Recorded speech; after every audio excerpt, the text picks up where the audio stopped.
আজকে 8ই মে। বাড়িতে আসছি রাত্রেবেলায়। মাসখানেক আগে আব্বু কিছু মাছ ধরছিল, মাছগুলো নিতে প্লাস আরও কয়েকটা কাজ ছিল। তো আব্বু হলুদ ক্ষেত করছে দীর্ঘদিন ধরে, তাও প্রায় 2 সপ্তাহ ধরে হলুদ ক্ষেত বানাইছে আর কি। এই জন্য আসলাম হলুদ ক্ষেতটা দেখতে। রেন্ডারিংটা ভালো হয় না কেন? এবার রেন্ডারিং ভালো হয়েছে। হ্যাঁ, মাশাআল্লাহ,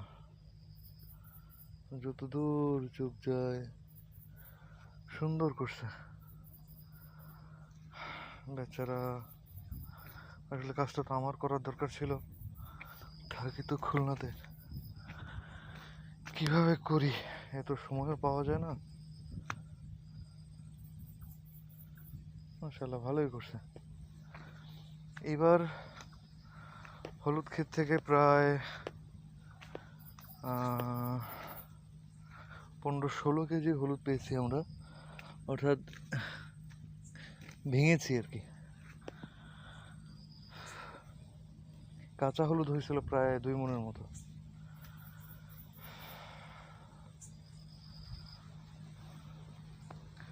আব্বু অসুস্থ, তারপরেও এই কাজগুলো টুকটুক টুকটুক টুকটুক করে প্রায় 2 সপ্তাহ ধরে করছে।